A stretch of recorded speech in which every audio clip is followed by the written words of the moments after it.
बाद आप लोगों के सामने आना पड़ा और इस चैनल के माध्यम से मैं आपके जो डाउट्स है उसको क्लियर करने की कोशिश करूंगा, क्योंकि बहुत सारे ऐसे चैनल्स और सोशल मीडिया में अफवाहें फैली हुई है, र्यूमर्स है, जो कि कहीं ना कहीं जितने भी हमारे यूथ हैं उनको परेशान कर रहा है, उनको टेंशन दे रहा है। और जो भी चीज़ें वो ऑफिशियली जब तक अनाउंस नहीं की जाती है उसको आप कभी भी सत्य ना माने, क्योंकि ऐसी ऐसी बातें आप लोगों के सामने रखी जा रही है जो कि सत्य नहीं है, पहली बात। दूसरी बात यह है कि बहुत सारी ऐसी चीज़ें आपके सामने रखी जा रही है जो केवल यह कि आपको केवल टेंशन और आपको डिप्रेस करने के लिए होता है। तो बहुत सारी ऐसी भ्रांतियां और र्यूमर्स को देखते हुए मुझे यह बताने के लिए आज आना पड़ा कि हकीकत क्या है, सही क्या है और क्या होने जा रहा है, होना क्या है। क्योंकि शिक्षक बहाली कहीं ना कहीं 5 लाख परिवारों का विषय है और 94,000 शिक्षकों की बहाली होनी है। जब 94,000 शिक्षकों की बहाली होनी है और 5 लाख से अधिक फॉर्म्स जो है आप सबके द्वारा डाला गया है, और ऐसे में जो है कहीं ना कहीं आपकी उत्सुकता रहती है कि आपको अपडेट जो भी है अप टू डेट आपको मिलता रहे। और अपडेट आप लेने के चक्कर में बहुत सारे ऐसे चैनल्स और ऐसे माध्यम है जिसमें कि गलत चीज़ें आपके सामने रखी जाती है और आप उसको देखते रहते हैं और आपको कहीं ना कहीं परेशानी होने शुरू हो जाती है। तो सबसे पहले तो मैं आपको बता दूं कि माननीय उच्च न्यायालय में जो 2 केस पेंडिंग है वो उसको आप सबको पता है कि नवंबर में उसका डेट मिला है, लेकिन इससे परेशान होने की ज़रूरत नहीं है। परेशान होने की ज़रूरत इसलिए नहीं है क्योंकि 6 से 8 में लगभग सभी ब्लॉक का जो मेधा सूची प्रोविजनल है वो आ गई है। उस पर आप लोगों ने अपनी जो आपत्तियां हैं वो भी आपने दर्ज करवा दी है। अब उसको रिड्रेस करने का समय आ गया है। जो भी आपत्तियां ऑनलाइन ली गई है या ऑफलाइन ली गई है उस पर हम लोग अब फाइनल मेरिट लिस्ट बनाने जाएंगे और फिर काउंसलिंग की प्रोसेस इस बार हम लोग कैंप के माध्यम से कराने जा रहे हैं, ताकि जो मल्टीपल एप्लीकेशन है, एक ही स्टूडेंट ने 300-400 जगहों पे एप्लीकेशन कर रखा है, उसको हम छांट सके और सभी को टीचर बनाने के लिए जो प्रयासरत है सरकार उसको पूरा किया जा सके। सभी को कहने का मतलब यह है कि आप जानते हैं कि जितने भी टॉप स्कोरर हैं सभी के सभी टॉप मार्क वाले हैं, सभी जगह वही हैं।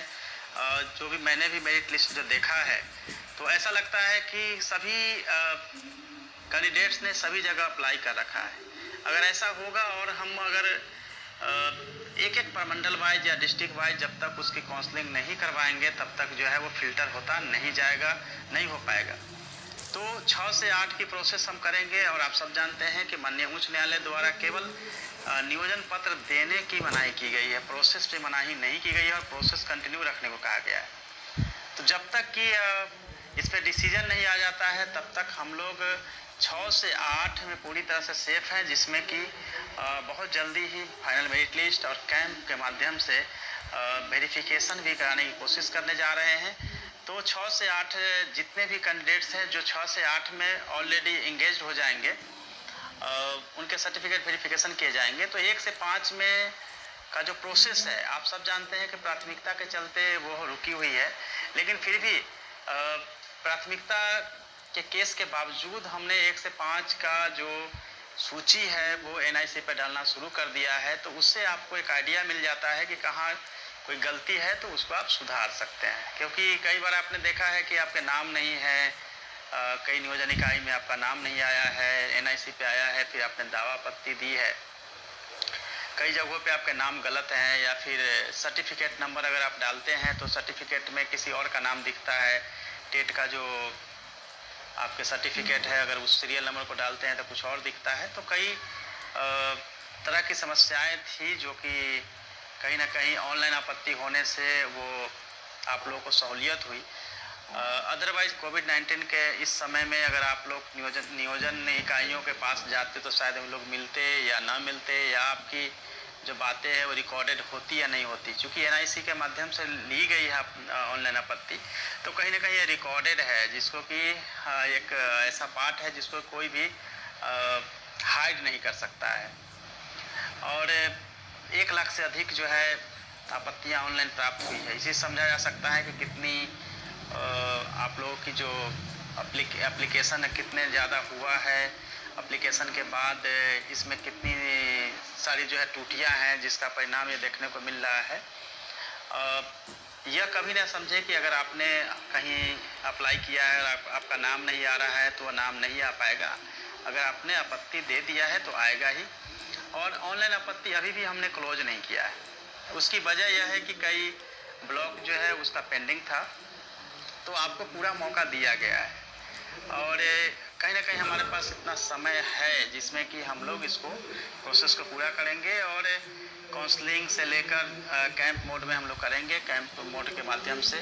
और जितने भी फर्जी सर्टिफिकेट है या फिर एक ही सर्टिफिकेट को कई लोगों ने अपने अपने नाम से मार्क्स बढ़ाए हैं, नाम चेंज किए हैं, कई ऐसे कैंडिडेट्स हैं जो पास ही नहीं हुए हैं टेट एग्ज़ाम, फिर भी उन्होंने अप्लाई कर रखा है और मार्क्स बढ़ा रखा है। तो उन लोगों के लिए जो है सो बुरी खबर है। अब इस बार हम लोग पूरी तरह से मुस्तैद हैं और चेक भी करेंगे।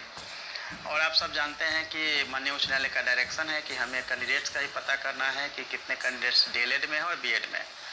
तो उसके लिए भी जल्दी हम एनआईसी पोर्टल पे लिंक देंगे जिसमें कि तमाम डिटेल्स इंक्लूडिंग्स आधार नंबर अगर हम लेते हैं तो वहाँ पे आपके रिसिप्ट भी हम लेंगे ताकि आप गलत नहीं कर पाएंगे। दूसरा है कि हो सकता है कि बहुत सारे कैंडिडेट्स इसको ना भरे, तो उसके लिए भी हमने व्यवस्था रखी है कि जो ऑनलाइन नहीं भरेंगे उससे कहीं ना कहीं जो है आपकी नियोजन के समय में हम इसको एक रिकॉर्डेड रखेंगे कि आप नहीं किया था और कहाँ से बाद में जो है आप दावा करेंगे तो दावा को अमान्य कर देंगे। और एक यूनिक आईडी आपको जनरेट होगा जिससे कि आपकी पहचान होगी। और सर्टिफिकेट भी हम अपलोड करवाएंगे ताकि आपके सर्टिफिकेट की जांच भी हम लोग पैरेलली करा सकें और हमारे पास सर्टिफिकेट की पूरी जानकारी होगी। इसमें वैसे कैंडिडेट्स को बहुत फ़ायदा होने वाला है जो जेन्युइन है, जो सही है और जिनको नियोजन इकाइयों द्वारा कहीं ना कहीं परेशानी होने की समस्या होती है। तो हमारे पास सर्टिफिकेट होगा तो कोई सर्टिफिकेट चेंज भी नहीं कर पाएगा और हम ईजिली जो है उसको रिट्राई भी कर पाएंगे और वेरिफिकेशन भी करा पाएंगे। तो ये कहीं ना कहीं हमारे पास अपॉर्चुनिटी मिली है कि आपके सर्टिफिकेट की जांच के लिए भी ऑनलाइन जो हमने प्रोसेस केवल आपकी जानकारी के लिए किया था। और 2 दिन पहले जो लेटर हमारे द्वारा जारी किया गया था उसको हम लोगों ने मॉडिफाई कर दिया, उससे कुछ भी हमें जानकारियाँ नहीं मिलेगी, यानी आप समझिए कि उसको कैंसिल कर दिया गया है। तो अब हम जल्दी आपसे इन्फॉर्मेशन लेंगे। लेकिन हाँ, आप कई तरह के समस्याओं से घिरे हुए हैं, कई कैंडिडेट्स के ऐसे हज़ारों मैसेज है वो डिप्रेस्ड है, परेशान है, जल्दी हो जाए। तो जल्दी होने के लिए आपको पता है कि 6 से 8 में हम तुरंत कर लेंगे। 1 से 5 में भी सारे अगर नियोजन इकाइयों का हम लोग ऑनलाइन अगर पोर्टल एनआईसी पोर्टल पे अगर सभी जो सूची है अगर एनआईसी एक्सेल सीट में अगर डलवा लेते हैं तो बहुत बड़ा अचीवमेंट होगा। क्योंकि डिसीजन जो भी आएगी, डिसीजन के लाइट में हम तुरंत उस पर कार्रवाई कर पाएंगे और साथ ही पैरेलली जो भी टॉपर सब है उनकी सर्टिफिकेट की जांच भी हम लोग स्टार्ट कर देंगे ताकि ये टॉपर रियली में टॉपर है या फिर फर्जी है। क्योंकि जो मार्क्स दिख रहे हैं वो कहीं ना कहीं संदेह पैदा कर रहा है कि ये मार्क्स ऐसे आए कहाँ से। तो जो पहले की बात थी वो पहले की बात थी, अभी जो है वो बिल्कुल एक एक सर्टिफिकेट की जांच भी होगी। और जहाँ तक सवाल है कि नियोजन इकाइयों द्वारा आपके साथ अगर कोऑपरेट नहीं भी किया जाता है तो हम लोग यहाँ से उसको इंस्ट्रक्शन देंगे। और ज़्यादा परेशान होने की ज़रूरत नहीं है और ये मुझे बताने की ज़रूरत नहीं है कि आपके लेटर को नियोजन इकाई कितना सीरियस लेता है नहीं लेता है। आप सबको पता है कि सभी के ऊपर चेक एंड बैलेंस है और नियमावली बनी हुई है।